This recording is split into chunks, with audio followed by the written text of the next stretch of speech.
Thank you very much for the invitation. It's been a challenge for me because this is not my home area, so to speak. I'm going to speak about this object. This is one of the very few, or perhaps only, remaining photographs of the original by Alfred Stieglitz from 1917. Here is a more modern photograph from a replica. You may think that this photograph is by George Hoyningen-Huene, who is a very famous photographer. It's not. It's a photograph by a very unknown, as a photographer, relative of George Hoyningen-Huene. It's called Paul Hoyningen-Huene. Although you don't see that, it's quite artistic here with that mirror image. But anyway, so this is the object. So this is the content.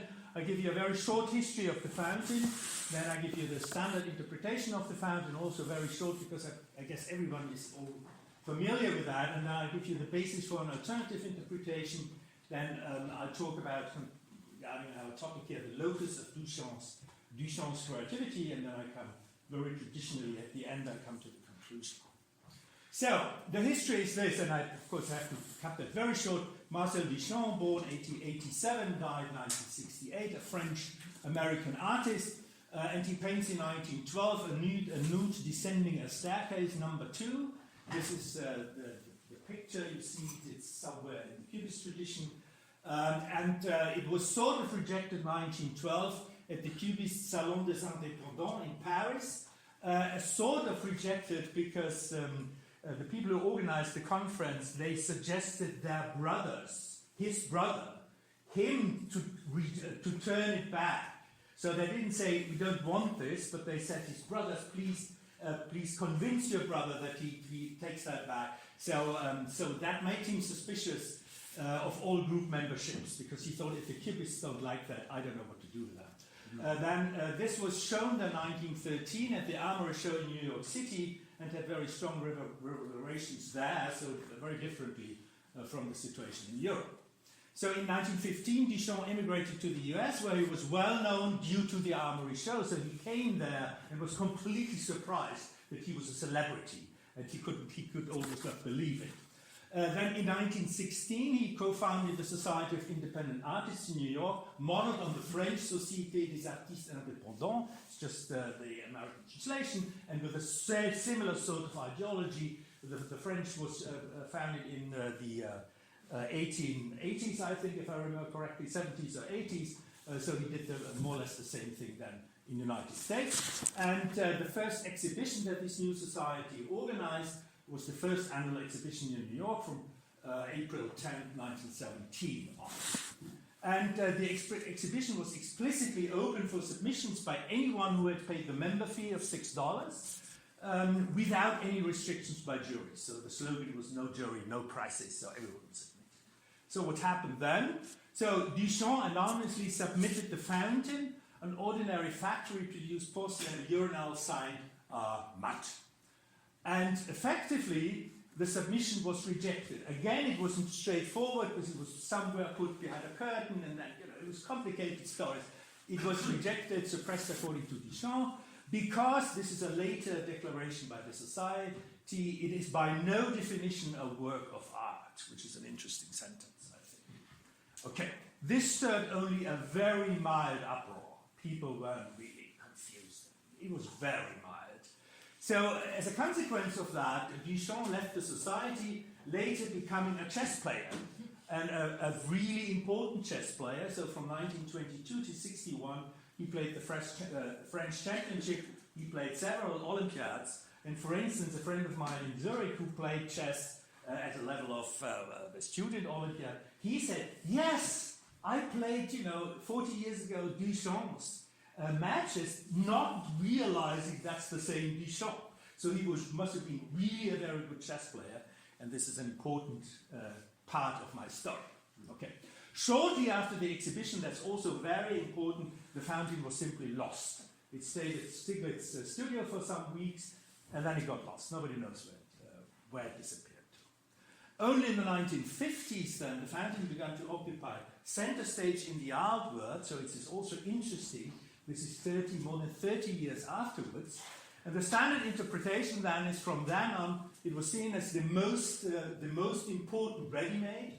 and later it was even seen as the most influential artwork of the 20th century. There was interviews with 500 art specialists in this country, in Britain, and they voted the fountain to be the most important piece of art. And the others is the Demoiselle that we saw today. Since then, in art history, Duchamp has been seen as the inventor of conceptual art. There are so many connections to the earlier talks, I can't mention all of them. Immensely influential on many artists. So it seems to be that this is the first influence, the major influence on other artists that were really influenced by Duchamp. And then several theories have been developed to explain why a ready-made can be a piece of art, because that seems to be contradictory. And I mentioned only 3 of these theories. So I think the most important one, as far as I can see as an outsider, that the artistic act consists in the selection of the object by the artist. And then you can retrospectively even apply that to all paintings, because a painter only selects the color and he selects the space and puts the color there. So you can re-describe that. It's a little looking artificially, well, whatever you believe of that theory. There's another theory. If I call it art, it is art. This is ascribed to Duchamp and other people. I call this the speech act theory of art. This is a name that's not been established. I've written a paper on that. I think that doesn't work. That leads really to very strange consequences. And of course, the other one is also very, very familiar and popular. It's the institutional contextualist theory. Roughly speaking, if something is in a museum, then it's a piece of art. So whatever you make of these, they won't stay important in this talk. So I'm now coming to the basis of an alternative interpretation of what is going on here with the fountain. And the basis of this alternative interpretation will be developed in 6 steps with several sub-steps. And I'm sorry, this is fairly complicated, but I can't avoid it. It's not my making, it's that thing. And what happened there. It will be fairly complex because there are some subtleties implied in the submission of the fountain, which may not be visible at first sight, and I'm going to make them explicit. Because I'm not an artist, I'm a philosopher, so I make it explicit. So the first step is here, and I've got to refer to that, what I call a traditional understanding of art, which is of course highly contentious, but I hope to be able to say something that makes sense. Clearly the fountain challenges the traditional understanding of art as it was probably in place until 1917. There's a challenge, that's obvious, whatever the challenge consists in precisely. And I propose as a minimal characterization of the traditional understanding of art before 1917 the following, which looks silly, I know. An artwork has to be artistically designed. This is what I take to be the traditional understanding of art. That looks awfully circular, of course, but it's not. It's a minimal characterization that's not completely circular and empty, because what? It does have some exclusion power. And what does it exclude? It excludes objects that are not designed at all, for instance, natural things. And by implication, they are not artistically designed. Whatever you think what artistically designed is. So they are excluded, and also there are objects that are non-artistically designed, like standard industrial products. So this definition is not toothless, even if you can't say, or are really unwilling to say, what that is. So it's not toothless, and that's good enough for my purposes, as you will see. I mean, obviously, here natural objects or industrially, they are excluded by this traditional understanding of art. Now, clearly this understanding of art excludes objets trouvés in ready-mades, and in so far it is traditional. So whether that really fits the history perfectly, I don't know, but it works for what I'm doing here, and I think roughly it should be okay. But please correct me that in the Q&A. So this was the first step. What is the traditional understanding? It's artistically designed objects. So the next step is absolute freedom of art. Now, the Society of Independent Artists had decided to accept all submissions to the exhibition without any pre-selection or censorship. Now, if you think, what does that mean? Well, I would say this idea could be called the postulate of absolute freedom of art. So that's something that's, of course, maybe near to artists saying, you know, we don't like these constraints of bourgeois society and so on and so forth, and capitalism. So what we do in art is just absolute freedom. This is our belief. This is what art should be. And taken literally, this of course implied that not even the minimal characterization of traditional art could be used as a constraint to submissions. Everything had to be submitted, because there are no constraints. This is what this postulate of absolute freedom of art. That's of course a central term. All right. Now, I come to the third step, and that's I call Duchamp's challenge. And Duchamp submitted the fountain that is an industrially, which means non-artistically designed object, that poses as an artwork by bearing a fake artist's signature. That's what he's doing. That's the challenge he's presenting to the board of the society. And thereby, Duchamp created a decision problem for the board of the Society of Independent Artists. The board could accept or reject the submission, that's clear, but giving reasons for its decisions, whatever it is, would create various problems. And I want to go into these problems that were created. I shall now discuss the situation from the board's perspective. Right? The board was confronted with Duchamp's challenge. The board had to react, there's no way not to react. He had to react. And then I will discuss later the submission from Duchamp's perspective, but first we've got to get the board's perspective of what's happening there. So I have, again, this is now step 4, and we discuss now the possibility that the board had accepted the submission. So clearly the board could have accepted Duchamp's submission of the fountain, and how could the board have argued if he had accepted the submission? Well, I see, as far as I can see, the board would have had 2 principal arguments for acceptance of the fountain that they could have then published or told people who asked. Obviously, the first argument, that's the obvious one, is the board could have referred to the stated principle of the exhibition by simply saying there is no pre-selection, so this thing came in, so we got to accept it. Or, in other words, we are really standing for our principle, postulate of absolutely freedom of art, therefore we accept it. So this was one possibility. Now, very likely this decision would have been met with heavy resistance by the public. Even today, I mean, people think, wow, is that really a piece of art? Anyway, there would have been really massive resistance by the public, because a urinal is not only not a piece of art, but it also belongs to the field of male excretions. And that's, of course, not an accident. This is somehow chosen, selected by Duchamp. Now, in many societies, the field of excretions is put under a taboo. And the United States is especially strong that, which you see, for instance, that even the words like toilet or loo are avoided in favor of restroom or bathroom.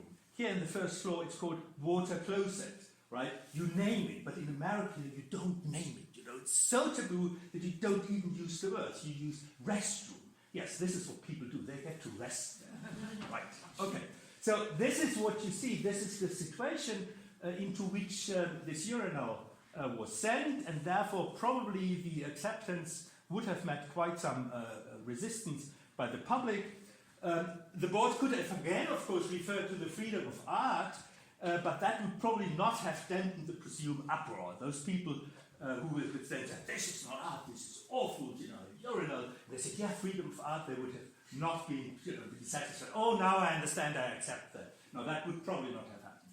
So this argument is probably quite tricky for the board of bringing forward and defending the decision. Now, there is a second possible argument that's more subtle, because the board could have referred to the fact that the urinal is signed mat, and that this signature very subtly transforms the urinal into a work of art.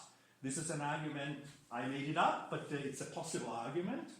And the idea would be the following. Usually a signature is put on an artwork by its creator in order to claim his or her authorship. That's the idea of the signature.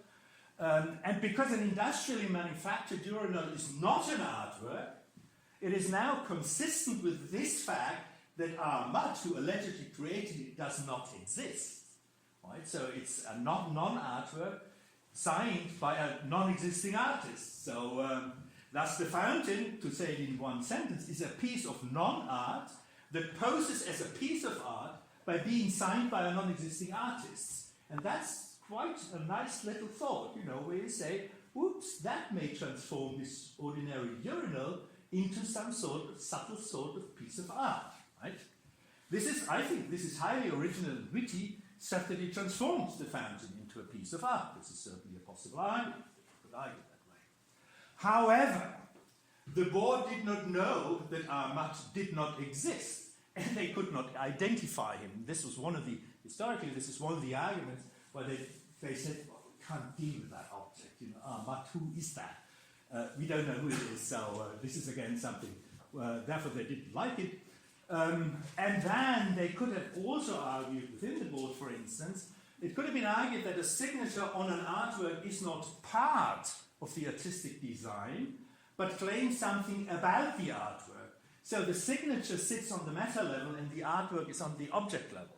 So what you do here is something tricky if you say the meta level now becomes part of the object level by contributing to the art character of the object. So it's quite a subtle situation. And in addition, I think that the presumed uproar generated by admission of the fountain would probably not have been highly receptive to subtle arguments revolving around the fake act of signing a urinal. And this is really, if you make people so emotional then by reacting there, and then you come with these very subtle, hair-splitting arguments that would probably not really remedy the situation. So this was the first possibility of the board, namely acceptance, and the arguments, how they could defended that decision, that was tricky. And now the second possibility is that the board rejects it, and this is of course what happened. And after a controversial discussion, the board decided to reject the fountain for the exhibition, clearly in contradiction to its own principle of absolute freedom of art. And responding to press interest in the affair, the board issued a statement that the fountain is by no definition a work of art. But this was only in response to the mild criticism that you saw in the press, and only for a short while, and a year later the whole thing was forgotten. Now, by its action, of course, the board indirectly admitted that the principle of absolute freedom of art was not tenable. Right? They had a special case here. If you then apply that to the special case, you say the result is unacceptable, then we violate this principle. So this principle is not universally valid. This was, of course, an implicit admission by the board. And one could even push that a little and saying that by Duchamp's submission, the apparently noble principle was unmasked as naive. It has consequences that you dislike and you want to don't take. So you've got to change something on the principle. That is what could be a conclusion. Now, I give you an overview over the board's decision. The board's decision, there are two possibilities, acceptance and rejection. And then we have two arguments for the acceptance. One is following the no selection principle of the exhibition. The price would be probable uproar if you accept it. The second argument, the signature subtly transformed the fountain into an artwork. The price, unintelligibility.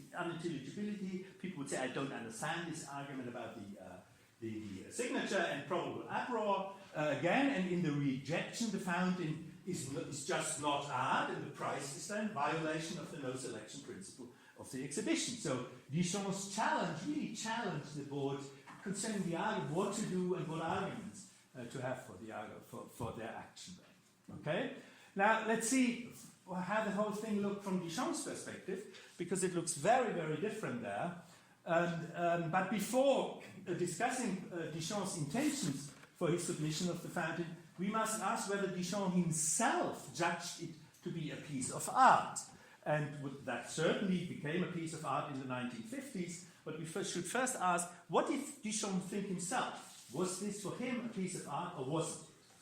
And one cannot answer this question in a very simple way that you say, well, it must be a piece of art because Duchamp submitted it, and that therefore he must have judged it to be a piece of art, a work of art, because he might have had other motives from the usual ones when artists submit a piece to an exhibition. So this is not really, wouldn't be a very good argument. We need better arguments. And the question is then, on which basis could Duchamp have assessed the art status of the fountain? So what would have been his basis? So you see, it's seemingly becoming very speculative now. There are now two main possibilities, of course. Either Duchamp used the traditional understanding of art, or he used some modern alternative, whatever it is. I'm going to discuss it. So now let's see, with the traditional understanding of art, the fountain is at first sight not an artwork because, well, easy, it's not artistically designed, it's industrially designed, very simple decision. Still, one could perhaps argue on the basis that it is signed, that it is, after all, in a subtle way artistically designed. This is the other possibility, and that, of course, Duchamp could have thought that way. However, there's also the possibility that Duchamp had long left the traditional understanding of art and adhered to some modern concept of art, whatever that is. For instance, of course, if I call it art, it is art. I mean, he articulated that only much, much later, decades afterwards, but it could have been that he thought, yeah, if I call it art, it is art, that would be a candidate. Be that as it may, it's not clear whether Duchamp himself thought of the fountain as a piece of art or not, and the evidence, we don't have enough evidence. And again, I give you an overview. In Duchamp's judgment, is the fountain a work of art? We have two possibilities, based on the traditional understanding of art that I explicated in the beginning, and on a modern understanding of art, whatever it is. And then we have two possibilities that here, on the traditional understanding, it's not art, it's not artistic, or he may say in a very subtle way, yes, it is art. And then the principal advantage of a modern understanding, whatever it is of art, is that, of course, that you may be able to say, yes, it's a piece of art on this modern understanding. So we've got three possibilities here. And empirically, it's interesting to see there are certain facts, certain evidence that we should take into account. In fact, we will later see that we do not make a decision on the question what Duchamp's judgment was, but still we should have this evidence. We should observe that after the exhibition for some weeks, the fountain was located in Alfred Stieglitz' studio, but it got lost soon afterwards. And it seems to be that neither Duchamp nor anybody else seems to have a marked interest in preserving the fountain, which is of course not really compatible that people thought, yes, this is an important piece of art. This is hardly compatible with that idea that in 17 this was seen as an original, valuable piece of art. It rather points into the direction people did not think highly of that piece. Well, we cannot finally assess Duchamp's judgment on the status of the fountain, but there is the possibility that he did not judge it to be a work of art, but he had some other intentions, whatever they were. Well, we will discuss them. Okay, now I come to Duchamp's intention, and again we have some empirical evidence, but we can also analyze that independently. So why was it that Duchamp submitted the fountain to the exhibition? What was his intention? Now, of course, the normal case of a submission of an artist is that she or he hopes that the work gets accepted by the committee or whatever, because she or he wants the public to see his work with his signature, you know, it's my work, I did it, and then people look at it and know who the author was. Now, however, if we consider the possibility that Duchamp wanted the fountain to be rejected, this is not excluded, that he just sent it there, wanting it to be rejected, not being shown exhibition, we must answer one fundamental question. Why did he submit it at all? Why is that then a necessary question? It would have been much simpler for Duchamp just not to submit it. If you want this piece not to be seen at the exhibition, just don't submit it, right? This is the most secure way. But he didn't do that. He submitted it. So there is something in the submission somehow, given the possibility that he might not think of it as a piece of art. So what would be the point of the rejection if we play around with the possibility that he wanted the rejection by the committee? So what would be the point of the rejection? Now, the situation becomes even more complicated because we neither know for sure what Duchamp's own judgment of the fountain was and what the basis of his judgment was, you know, these different concepts of art. So we're really not knowing anything, and all we can do is then looking at all the possibilities, right? And that will be, we show to be giving some insights. We have to discuss all possibilities because we do not have enough evidence to decide the alternative on historical grounds. So Duchamp's intention was acceptance or rejection of the fountain, and that has to be combined with Duchamp's possible judgments of the fountain. So we get four possibilities. We get Duchamp's intention exhibition, acceptance or rejection, and then we have two possibilities in each case. He thinks the fountain is art, it's not art, it's art, it's not art. So we have these four combinations that we have to evaluate, and we don't know a priori what's the right one, okay, according to his judgment. So empirically, although again here it won't be important what's empirically true, we'll see that later, we don't have to decide that, but there are two relevant empirical facts. First, we should observe the fact that in addition to the character as an ordinary industrial product, the fountain is repulsive, especially in the United States, by referring to male excretion. So this is just a characteristic of that object. And when you say if Duchamp had intended the acceptance of his submission, he could have chosen a neutral, non-repulsive object, for example, this one. Has never been shown at any exhibition whatsoever. You know, it's the same, in some sense, the same character, but in some sense it's very different. You guess who the creator was, this unknown photographer. All right. So this speaks against Duchamp's intention to get the fountain accepted, because if he wanted to accept it, he could have taken out this repulsive element, but he did. Now, secondly, and that's also more circumstantial evidence, Duchamp was critical of identity-building ideologies of artists, at least since 1912, with his quarrel with the society. So he was really alone, and also the rest of his life, you know, he wasn't easily to be integrated in some sort of community of people, especially with a nice identity-building ideology. So, although we cannot finally assess Duchamp's intention for the submission of the fountain, there is the real possibility that he wanted it to be rejected for whatever reason. So we have to take this thing seriously because of the empirical evidence.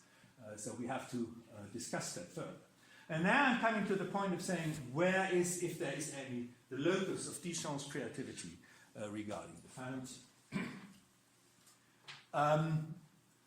Given the dubious status of the fountain as a piece of art, I suggest a change of perspective, a massive change of perspective. Also, we had many things in our conference already going into somewhat similar direction.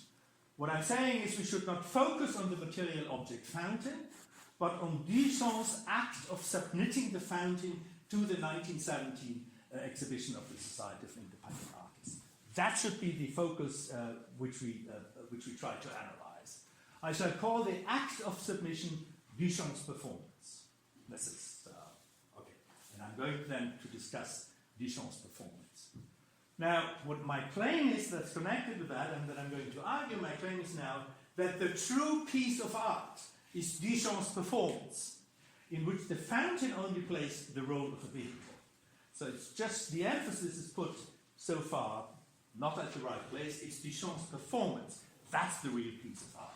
And I'm going to argue for that now. Now, if you want to judge Duchamp's performance, we have to presuppose a standard of what art is. If I claim Duchamp's performance is a piece of art, I must give you a standard of what art is, and then, of course, we enter the same morass again. What is art?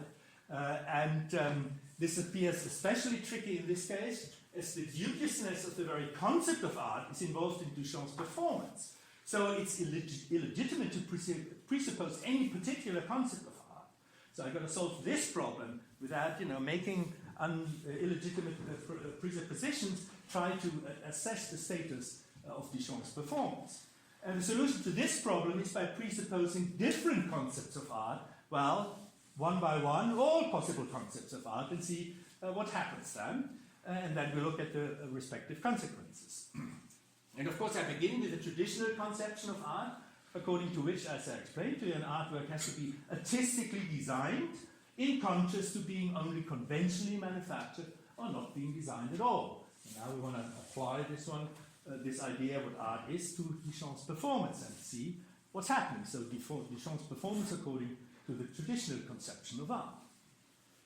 Now we have seen that there are several possibilities regarding both Duchamp's judgment of the fountain and his intentions to submit it. So again, we have many possibilities that we have all to judge. And now let me restate first the empirically most likely possibility that Duchamp did not see the fountain as a piece of art, that he intended the rejection of the fountain by the board, thereby showing the naivete of the postulate of absolute freedom of art. So this is one piece, one line in this more complex thing of my interpretation. This is a real possibility. Namely, he had an ideological, so to speak, agenda here by showing the naivete of postulating absolute freedom of art. As it is naive to say absolute tolerance, absolute freedom of speech, all these absolute postulates, they don't work. And it may be that this was part of Duchamp's motivation to show his naive artistic friends how the naivete of that postulate. This is just one possibility. I'm not claiming that it's just one possibility. And as the fountain was indeed rejected in the given case, Duchamp would have been entirely successful, demonstrating just the naivete that the board couldn't be consistent with it. So, however, as neither Duchamp's judgment nor its intention are unambiguous, we have to consider the other possibilities as well, and all of them, and look what's coming out. Now, I've outlined the possible combinations of Duchamp's possible judgments and intentions earlier in step 6, and I'm repeating that and discuss the consequences of these possibilities. I've put them in a slightly different order, but it's the same. It's Duchamp's performance, and then the fountain is art for Duchamp on whatever grounds. It's not art for Duchamp, and then we have two possibilities, namely acceptance, rejection. Now let's see what's coming out here. Now imagine it is a piece of art and it's accepted. Then Duchamp could say he's confirmed as an artist. In spite of the repulsiveness of the fountain, he can say, look, I'm now, I get the justification. This is a piece of art, and in spite of its repulsion, they saw that, am I not a great artist? That's one possibility. Now, it could have been rejected, although he thinks it's a piece of art. Then Duchamp would have said, the board is incapable of judgment and inconsistent with his own postulate. So what he would have shown the world how stupid that board is, right? These artists, they don't see that it's art, and they violate their own principles. So I'm wrong on both counts. It couldn't be worse for the board, but not for Duchamp, of course. Now, the other possibility, he thinks it's not a piece of art, and then the board, consistent with its postulate, accepts the board, and he thinks it's not a piece of art, then the result is manifestly absurd. Because a urinal is not a piece of art, period, and they are just, out of stubbornness, accepted what a nonsense the board is doing. Or it's not art for him and it becomes rejected. Again, wonderful for Duchamp. The board demonstrates its untenability of the absolute freedom of art postulate, which probably or possibly Duchamp didn't believe. So he says, yeah, I demonstrate that by my submission.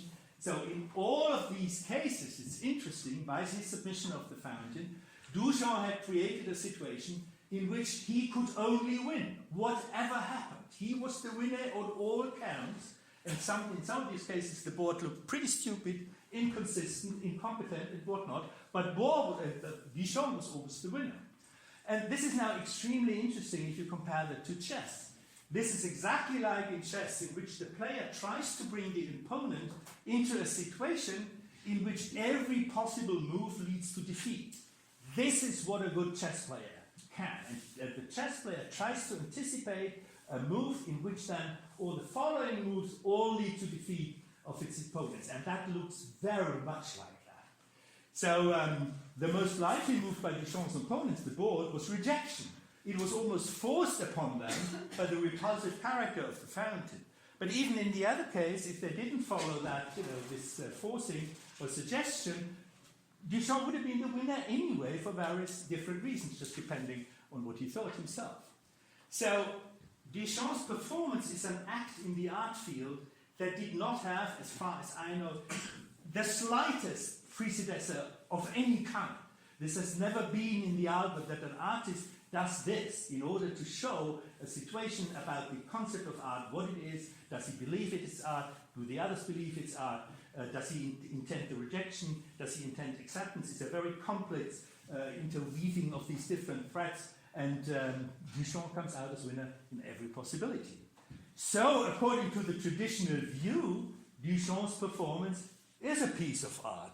Clearly, no one has ever seen something like that. It's artfully, yes, it's a wonderful, complex, wonderful thing. Okay, so this is of course now the traditional view, and we've got to judge also Duchamp's performance now with other alternative points of view, because otherwise we had a prejudice here bringing in the traditional view. But this is fortunately quite easy. Then we must finally judge the art character of Duchamp's performance on the basis of a modern, post-1917, non-traditional conception of art. And there, of course, we are in the fog because we don't know what we should take. But it seems to me that non-traditional concepts of art deny the traditional concept of art only its status as a necessary condition. And that means the following: non-traditional modern concepts of art, whatever it is, externalist, contextual, whatever, if I call it art, whatever it is, as far as I can see, and to people I spoke to, that modern concepts of art intend a broadening of our understanding of art and leave the art status of yet established artworks untouched. So this seems to be the tendency. Maybe, well, if I'm wrong here, then we have to talk about that. But if that is roughly correct, that it's just a widening of the objects that can become art with that modern concept, then of course Duchamp's performance is a piece of art in the traditional understanding of art, and then by implication it's also a piece of art in any modern understanding. So we have covered now all these possible different concepts of art, and it comes out as a very, very, very sophisticated piece of art, which brings me to my conclusion. I claim that in assessing Duchamp's fountain, we should turn our focus away from the material object fountain to Duchamp's performance. This is the most radical innovation that I'm proposing here. Second, in Duchamp's performance, as a consequence, the fountain only plays the role of a vehicle. It's not a piece of art by itself. It's just a vehicle in a piece of art, namely an artistic performance. Duchamp's performance is a sophisticated network of opposing possible artistic judgments on different grounds. It's all inbuilt there. You may judge it as a piece of art, he may judge it, he may not judge it, the board may judge it, the board may judge it not as a piece of art. It's all in there, all the possibilities are present there. And even opposing possible intentions on Duchamp's side are inbuilt there. He could have intended rejection, intended acceptance. It's all in there, all in this one performance. And Duchamp emerging as winner in every possible combination. And that's the funny thing. And whatever happens, Duchamp can say, wonderful. I did it, right? I did it. I came to America and I did that. Now, in order to appreciate Duchamp's performance, it's therefore not even necessary to know what exactly Duchamp's understanding of art was at the time and what his intention for the submission was. And this is now something which I've heard since my days at high school, that the artwork may transcend the intentions of the creator, of its creator. And I always thought, wow, yeah, perhaps, I don't know that that's true. But you can show that here. Duchamp wasn't even forced to make up his mind whether he thinks it's a piece of art, not even about the basis, what could be a judgment, giving him a judgment on what the judgment could be based on. He could leave all of that open, and he comes out as the master anyway, the winner, with these things, because there was the situation, and he saw this deep irony of the situation created by this postulate of absolute freedom of art, and he exploited that situation not by writing a treatise. That would be a philosopher, and what I'm trying to explain to you. And I need 40 minutes to explain it to you, and he just needed, buy the damn thing, submit it, bing, and this is it. This is really an artistic performance of, I think, very high quality. And therefore, I think Duchamp's performance is thus an extremely creative piece of art, and the locus of the creation, the creativity, is in the performance, not in the object, even if the traditional understanding of art is presupposed. That's really remarkable, I think. Now this is a possible consequence. If this analysis is correct, we may want to reconsider our understanding of ready-mades generally, at least insofar as their art character is genealogically related to Duchamp and the fountain. Because if that is correct, the fountain is not a piece of art, so everything that derives its art character from the fountain must be reconsidered. Thank you very much.